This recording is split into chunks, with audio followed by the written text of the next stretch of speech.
with 6.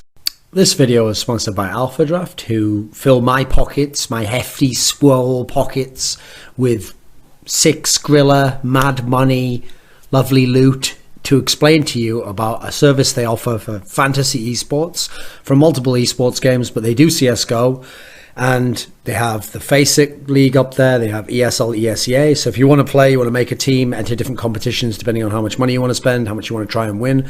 It's a great service. I've used it many times myself, got wrecked many times, won sometimes. It's in the link description below if you want to support them. Thanks for the cash. So, the legendary Brazilian Counter-Strike 1.6 player cogu, easily the best Brazilian player of all time and one of the best players of all time from any country in 1.6, would make my top 10 certainly, is a player who many times over the years has teased us that he's going to come back, and particularly in CSGO a number of times he said he's going to make a return, he's coming back, he started to practice again, and there was one such teaser a couple of weeks ago. But in line with the past kind of cock teasers in this sense, where it never quite come into fruition, people didn't think too much of it and they kind of waited to see what was going to happen. But now, it's now been announced that he's part of a new team. He's part of a team called Game King, and he's playing with the players Bubble, Paredão, Pion, and Duca. And I've never heard of any of those players, by the way. But this gives me an opportunity to explain to you who cogu was and his impact on the game, because he's absolutely an incredible player, and you have to realize, because he comes from Brazil, to some degree his accomplishments can never quite match up to some of the other players who'd be in the top 10 players of all time, because they're going to have like multiple majors and they're going to have tons of top placings at big lands. But you have to realize he came from a very underdeveloped country, a country that before he came along was never having real contention to win majors, and he was just such a prodigy, such an incredible godlike individual player that teams built around him went places and became elite tier, and at one point in time were among the best, among the top 3, top 4, top 5 teams in the world for a number of years, and part of it's because of his talent and what he was able to do individually in the game of 1.6. So the thing to understand first of all is that cogu's a player who had a very long career actually. He's someone who played like 6 or 7 years professionally in terms of CS 1.6, with a bit of time on and off for like sojourns into CS Source. There was a period of time where he quit and went and tried to play football. But he first appears around 2003. And he's playing for Generation X, G3X, which was the second best team for the majority of the time in the history of Brazilian Counter-Strike, below MIBR, made in Brazil, which is always the number 1 team. And around this point in time, MIBR were a team who'd been to many CPLs, but they always used to play below the top 8, and they used to have some okay games, but they didn't really understand the European meta game or the basic way you implement players tactically. And they had a certain set of players who were decent, but not that many of them were that good. And BSL had come over and trained with them a little bit during the summer of 2003, and he'd kind of helped them learn a bit more about how to play the game and structure the team, and they started to get a bit better. But he was over there in G3X, the second best team, and he made it to top 12 of the CPL Winter, which is one of the big majors at the end of that year, but that was it. And at the time, even still, no one really had noticed him that much, but mainly because the team wasn't that good. But people had started to notice that he was a good player though, and there was already started to get this word out there that there was this player who wasn't even in MIBR, but he had some talent. Now, come into 2004, and one of the key moments is they had a Latin Cup, which was a competition between like the Brazilian teams, etc., and I think it's like teams Peru and Chile and stuff, and G3X wins this tournament, beating MIBR. And so because of this, not long after, cogu's brought into MIBR, the best Brazilian team, the one with the most funding. Like, I think one of the old players, a player who was playing at this time, it was his father that owned MIBR and was like somehow a millionaire or had a lot of access to a lot of money, was just rich in some way, and so he was in some way funding it. Because like I say, there wasn't a lot of sponsorship, there wasn't an infrastructure in Brazil to necessarily support this stuff, and it was mainly in Brazil split up into people playing LAN cafes, and it tended to be split up based on which city you lived in, whether you lived in Sao Paulo or whether you lived in Rio de Janeiro. And as far as I know, actually I shouldn't speak out, I'm not sure where cogu lived. So once he joins MIBR, he goes to the next big major, which is CPL Summer 2004, but they actually only placed top 12 again with this new team that he's a part of. And in fact, this time, kind of egg on their face, they finished behind G3X, the team that he's just left. The CPL at the end of that year, likewise, just a top 12 finish again. But here's the thing, even though he's only finishing top 12 of these tournaments, that CPL Winter 2004, for example, was where he finished just top 12, but already people had started to see this guy was an incredible player. This guy was really one of the best players in the whole world in terms of individual skill level. Because I remember it was around this time that Jaguar's team, NOA, won that tournament, and he was even telling me, like, this guy's probably the best AWPer in the world. And Jaguar was a dedicated AWPer, was trying to be the best himself, always was a very cocky player who thought himself incredible, but he's like, this guy's absolutely unreal. And I'll touch on some of that stuff later. So you come into 2005, and in 2005, whereas he's never really had any reasonable international results at that point in time, now we start to get to the point where it's picking up a little bit. You have to realize the lineups that he's a part of at this time were mainly the old MIBR lineups. It was guys like Edison and Parva and Kiko.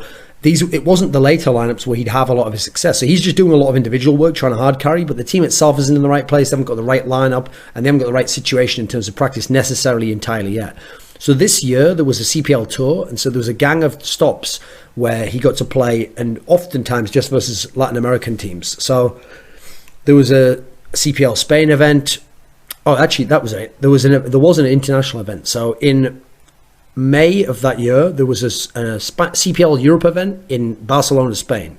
And at this tournament, MIBR, interestingly enough, had Element, the Norwegian former SK Gaming, former NOA player, playing in their lineup. Like, he'd temporarily been brought over to play in the team, and he was supposed to join because he was kind of a fickle player, so he moved from team to team to team. This was just his latest adventure to go live in Brazil for a little while. And they make it to the top 6, but they lost to NIP in a very close game. And funnily enough, this was kind of what showed the problems of trying to bring Element in when he didn't speak Portuguese, because famously one of the rounds they lost, someone on the MIBR said something along of like Porto, which means, I'm not even sure if it means, I'm remembering this, I think that means like door in Portuguese, and Element had like no clue what the fuck that meant, so he didn't know that someone was telling him it was the door on like Nuke, so he just got wrecked by a guy there in like a 1-on-1. So you can see that didn't really work out. You can see the team's still trying to figure out how do we get better players to put around Kogu. So they only finished top 6 there. That year, they would win two CPL events that were just within their regions. It was only like the 1 or 2 smaller level European teams that went there. So they won CPL Brazil the same month, and they beat a team that had like, I think it was like DSN and Digital, these guys in it, called SSV Lenitz. They beat them in the final there. They actually, unfortunately, lost the ESWC qualifier to Game Crashers, who at the time had then become the second best Brazilian team. So they didn't get to go to the ESWC, which was one of the extremely most stacked majors of all time, the one that Complexity ended up winning with fraud. And interestingly enough, the team they lost to, Game Crashers, their best player was FNX. And next year, crucially, he would become a member of MIBR, and that's what would help set in place the lineup that would become truly great. Towards the end of the year, they had a CPL UK event where they finished top 6 again, had an epic overtime match to NIP, which they lost. It was like one of these crazy, like almost 50-round games. They had, like I mentioned before, they had the CPL, another CPL in their area, which was Chile. This time they beat the American United 5 team in the final. CPL Winter, one of the most stacked majors ever as well. They did really badly. They didn't manage to finish even in the top 16. They were upset really early by this team called Mug and Mouse, which were like local players from the Dallas area, which was absolutely shocking that would happen. And then they lost in the lower bracket big time to this Fnatic lineup, which wasn't even particularly good. It wasn't the Fnatic lineup 2006 with Forrest and Tentpole and those guys. This was a not very good one. So you can see the team was still a mess at this point in time. He was a great individual player, but this wasn't a vehicle that could take him anywhere. That's what changed in 2006. 2006 was where the pieces gradually came together and suddenly exploded into becoming not just a top team, a competitive team, but one of the best teams in the world, and he was already one of the best players in the world, so he had the vehicle to fully express his abilities and his capabilities and his skills within CSGO. So early in the year, they'd done terribly at this SHG Open LAN, which I think was in Denmark. They hadn't even finished top 12 there. They'd had like an okay result of this Digilab tournament where they'd beaten Catch Gamer, who was BSL's top Norwegian team, who had like Real in the lineup, etc. In the summer, they went to WSVG DreamHack Summer. At the time, DreamHacks weren't a big deal. This is one of the first ones that became a reasonably big deal because it was part of WSVG, which was its own circuit throughout the year trying to compete with CPL. At this one, they finished top 4. That wasn't bad, but lost to some teams that were a bit iffy when you think of beyond that time. They don't have any historical kind of... There's not much posterity to go with these teams. So coming into ESWC, a big major for that year, you're not expecting a whole lot. You know ESWC is the biggest tournament to win, but you're thinking, well, I mean, they lost to some of these teams like H2K. You know, what can I expect from them? They haven't even finished top 12 at SHG Open. They've never had a monster performance, basically, in international tournaments. Brazilian team. But you know what? They win ESWC. A $52,000 first place check goes to the Brazilian team. have to realize, like I said before, I was kind of describing the atmosphere. Brazil was like a joke in the early days, 2002, 2003. Then they're starting to get okay. They can maybe finish like top 16, top 12. Then they're starting to get, okay, we can have some top 8, top 6 in like 2004, 2005. But you get to 2006, no one's expecting them to ever be the best team in the world or to be able to win a major. And they do.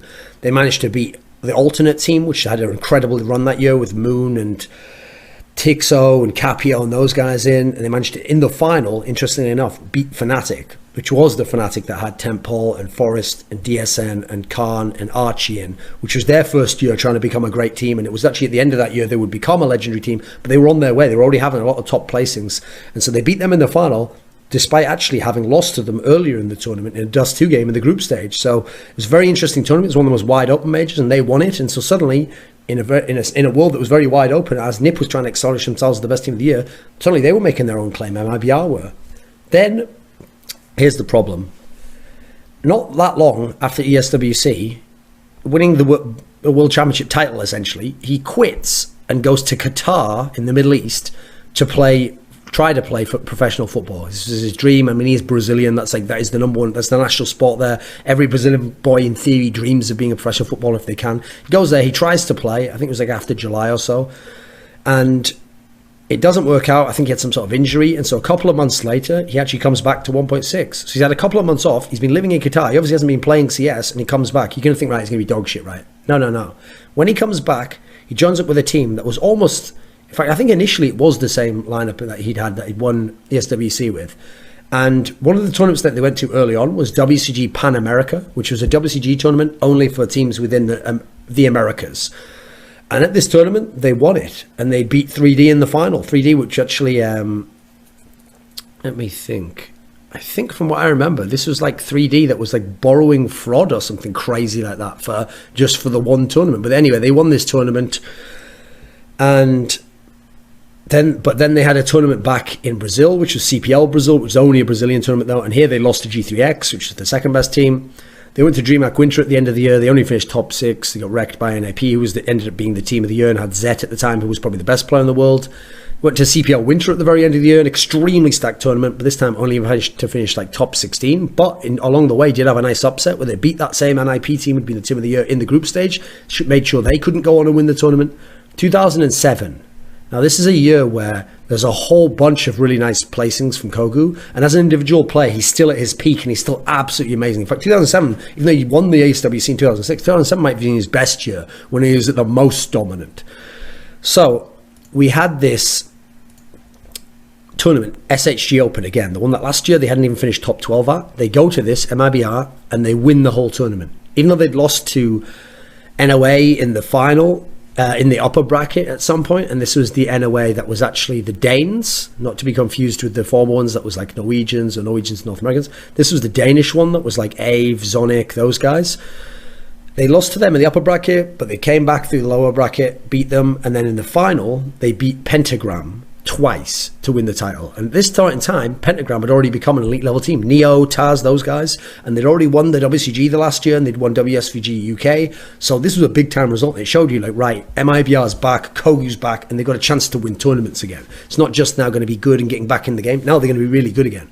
So ESWC comes on for that year. They're the defending champs. They only have one change. They have Bit in the lineup, I think instead of Kiku. I'm not entirely sure on that. I think it was instead of Kiku. They had Bit, who now became the in-game leader, and they had this very weird style where they're extremely slow and they'd always attack on 30 seconds, but they still were a very good team. And so what happens was they managed to beat Alternate in the round of 8. They get in like a close 3-map series. So they get to the semi-finals. Oh, they've got a chance now. But they play NOA, the team that they'd beaten earlier in the year, the Danes, in the semi-final. And they play them and they lose 0-2, but in an incredibly close series, like a really, really awesome series that they could have won, but they didn't. And this other team bested them and went forwards. And that team obviously would later become MTW, would become one of the best teams of all time when they added, I mean, they just got Sunder, that was one of the key elements. And obviously later they'd add Wimp and become one of the best teams ever. Now then, in the third place decider, they played Fnatic, which was Forest in absolute God mode, and they lost this series. But right after the tournament, a couple of weeks later, there was a Game Goon tournament I think it was usually held in Bilbao, from what I remember, in Spain, and this tournament was extremely stacked, despite the fact it didn't have the stature or prestige of a big tournament. It was really stacked. And at this tournament, you saw again what these guys were capable of, because Pentagram came there, the reigning champions of that last ESWC, that was weeks before, and 2-time ESWC champs. Well, 1-time ESWC champ. I don't know why I said that. It was the second one they won. Obviously, Brazil, MIBR were the ESWC champs. So they played them quite early on and smashed them 16-2 on Nuke, which was a good map for Pentagram. Then in the upper bracket, they'd beaten Emulate. In the final, unfortunately, they would lose twice to Fnatic, who basically from that tournament on established themselves as the best team of the year and won tons of tournaments, were incredibly good. Forrest was in God mode, and the team is incredibly consistent, really good team play sign-up. So even though they'd done very well, they couldn't win this tournament. They went to the WEG E-Stars in Korea, they did okay. They had like a not very good result at a Russian tournament. And then unfortunately, they didn't qualify for the World Cyber Games. They actually lost to... I mean, they had a kind of a mixed lineup at the time. They changed the player. They'd brought in Chucky, and they lost, unfortunately, to G3X, who FNX had gone back and joined. He'd been in game crashes and denied in the ESWC spot in 2005. Now in 2007, he's in G3X for WCG, because the problem with FNX was he was kind of an element himself, as in he was kind of a fickle guy who'd get no arguments with people, and even though he was quite a talented rifler, and he was clearly the second best player in MIBR, keeping them in the same team was going to be difficult throughout time because of this contentious relationship he had, because he was such a young guy. And I think he'd even been removed for something weird, like missing flights on purpose or something around the WEG E-Stars tournament. So that's when they'd had to use BSL as a stand-in, actually, even though he's a Norwegian, just he knew the organisation for a long time before, and he was there for commentary, and that's why they hadn't done very well. So they failed to qualify as WCG, and actually at this point in time, Kogu and the rest of his team leave CS 1.6 and go to CS Source, because at the time, CGS is around, and CGS is a Source league that's on American TV, I think it was on Direct TV, and it's a tournament which had expanded beyond just North America to the other regions of the world. So they'd had a Brazilian franchise, which was called Rio Sinestro, and basically the MIBR lineup became that team. And so they went to the CGS World Finals, but they didn't do very well, actually. I mean, as an individual team, this lineup was good. Like, I think they made the final of the individual tournament. Like, they had a tournament for franchises where you played all the games against each other, but they had also small tournaments that were just for each game. And I think in the Source tournament, they actually made it to the final and lost to Complexity, which had Fraud and Zet and those guys on. So I think they were okay as an individual team, but the franchise wasn't very good, understandably so, because you had to play fighting games and all this. And it's not that the CS players played that, you had other people playing that, but the whole concept was it didn't matter how well you did in your individual game, the others in your franchise had to do well enough for the franchise to win the match to progress in the tournament. So in 2008, they actually return to 1.6. It was around April, they're back to the lineup, and they have initially the lineup of players who'd played in 2007 with them. Then they did a weird, only something like a month later, they did a swap back to Source because CGS was still sort of going on, but then they returned again 4 months later, CGS goes to shit, and now they're back in 1.6, slightly different lineup, but most of the same players. And again, remember, he's been off in Source, he's been off playing other stuff, but again, Kogu's able to come back, MIBR's able to come back, and he's able to become a potent player again. Not maybe at his peak, but still a very good player. And so they go to the IEM 3 Los Angeles Global Challenge Tournament in October of 2008, and already they're causing upsets again. They smash SK Gaming. We're talking about Valet, Tentpole, at this time Zet actually, although Zet had dropped off and only just come back from Source himself. One of the best teams in the world. They beat them big time early in the tournament. In the upper bracket final, amazingly, they're facing the American Evil Geniuses team, which you think, well, how are they facing them? Because Evil Geniuses had actually upset Fnatic earlier in the tournament on Train, where famously Nothing had probably the one truly great game of his CS 1.6 career, where he'd wrecked them on CT side of Train. So they get to play EG in the upper bracket final. Now, the problem is, yeah, EG wrecked Fnatic on Train, wow, amazing. Now, MIBR gorilla stomp EG in this match, though, and get to the final. In the final, though, SK Gaming's able to come from the lower bracket, and SK just beats them on the two maps. It was a single map, double elim tournament, beats them on the two maps to take the title from them, so they just finished second again. But you're seeing already a top international placing. Now, the same month, there was another IEM tournament. It was in Montreal. Mainly the same teams attended. At this one, again, a crazy upset. On Train, they play Fnatic early in the tournament. Remember, this is the Fnatic with all those godlike players. Well, a couple of godlike players, and the players from 2007, 2008. One of the most consistent, and in 2007, the best team of the year. This is 2008 now, where they were still like a top 5 team, but not quite on the level of some of the others, or just slightly off to not win big tournaments. They smashed them early on Train in the tournament, but then they lose to them in the lower bracket, and so they go out, I think, third this time, and it was Fnatic, SK, and then MIBR at this tournament. There was another IEM tournament the same month. This is how crazy things were back in 2008. There was 3 IEM tournaments in 1 month, and 2 of them in North America. The one was in fucking Dubai. They went to that one, but they only finished top 6 there. Nothing to write home about. Then at the end of the year, there was an IEM tournament, which was IEM America, American Championship. And the idea is it's only North American and South American teams can play there. And so they're only playing against the best NA teams, and they beat them all, and they win this tournament reasonably easy, actually. Now, going into 2009, we get all these problems happen that ruin MIBR and essentially indirectly lead to Kogu retiring. Because what happens is, first of all, there's this thing where the team kick out Bit, who wasn't one of the best players, but he was the in-game leader, and he had some interesting ideas about how to play the game. He was a team player. They kick him out the team, and eventually this sets off a chain reaction where pretty much every other member of MIBR except Kogu leaves, goes to Fire Gamers, who now become the second best team in Brazil, and now contending for the top spot, and eventually do become the best team in Brazil, mainly because the owner makes it clear to these guys that I'm going to make MIBR around Kogu, and it's always going to be Kogu and 4 players, and you guys can be part of that, but it'll always be this way, and they don't like that. Some of these guys are very accomplished.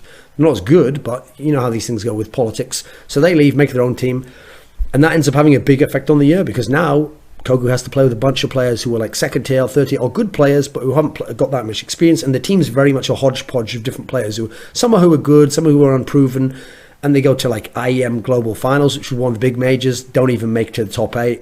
They go to Code 5. This one they have a decent result at. They go top 8, but they lose to SK Gaming, who at the time was the second best team in the world, with Tempole and those guys on. They lose to them in quite a close series where they could have won the first 2 maps. They did win the second one in overtime. They lost the third. So that was like a decent performance. You could still see some sparks. At the time, though, Kogu was still good, but now he's like dropping off a bit. He's not quite as incredible at one point, an individual player. Admittedly, most of the individual players weren't as godlike at this point in time, though some were. As in just the raw impact even a god could have on the game had been reduced a little bit by how the meta game had evolved and how teams had evolved and players had improved towards the skill cap, as it were. Now, there was a scenario where Bit rejoined the team somehow later on in the year. This team didn't qualify for WCG, Fire Gamers went there. They went to IEM Chengdu, but did very poorly there. And towards the end of the year, around November, late November, he retired, actually. Kogu just announced his retirement from 1.6. He's done, he's gone. And actually, MIBR just released the whole team like a couple of days later. Understandably so, because like I said, the team was supposed to be based around him. He was the star. He was the talismanic player. He was the prodigy of Brazil, and he was.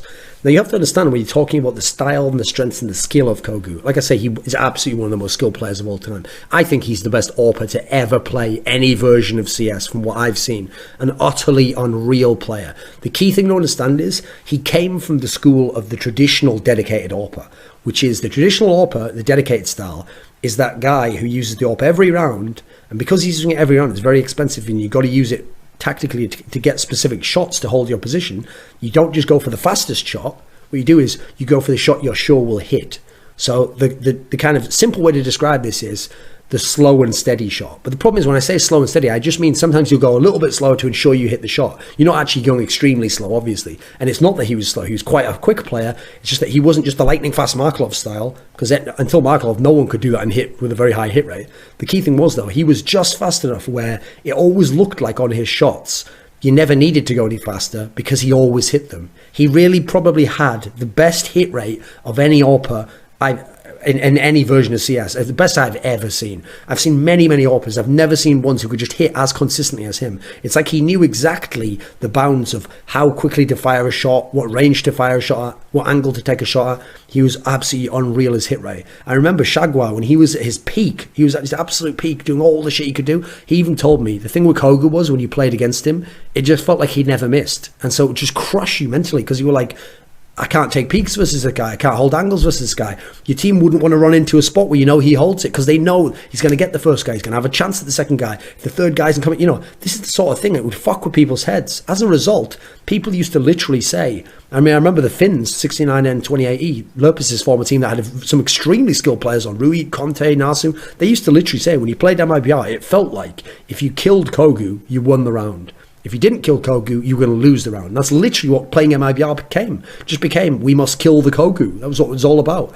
Now, as a result, in the latter years, when some of his teammates weren't as good or fell off a bit or he had to play with lesser players, it did make him a little bit baity, because he knew this himself. He knew he was the main carry. He had to be alive. He had to get his spots. He couldn't just take a crazy angle and a super fast shot. So he was a little bit baity, but I can almost understand it, because it's hard to trust when you haven't got the right teammates around you, and you are having to win the game. It's like that Michael Jordan quote. Yeah, there's no I in team. Yeah, but there is in win. So if I want to win this specific game, sometimes I have to take over the game, even if the team concept would be better for the long-term growth in theory.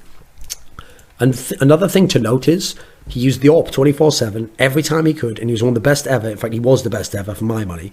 Yet his other weapons were really good, and not just for an AWPer, because at the time most AWPers weren't that good with rifles. He had legitimately good rifles, skill, really nice silenced Colt, good AK, and his pistols were always famously good, particularly his USP. There's a bunch of highlight clips out there that people will remember, such as the Inferno clip where he wrecks people. I think it might even have been Fnatic.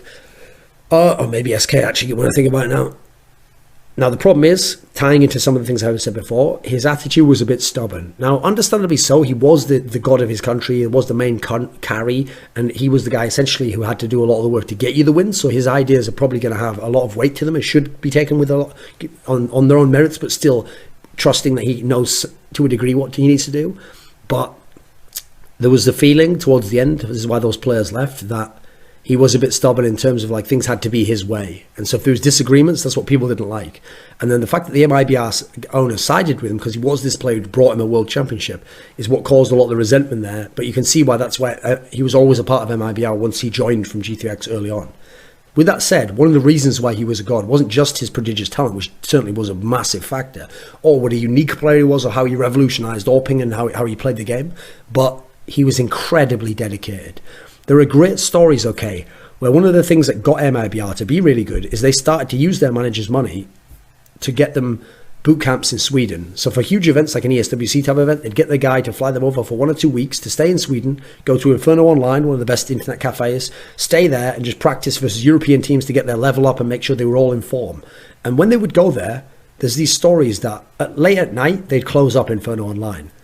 And the guy who owned this place would come to Kogu, come to MIBR, and he'd say, like, right, I'm going to lock up now. And then they'd basically just tell him, yeah, just lock us in. Be like, well, you know, I'm not coming back till like 8 a.m. Yeah.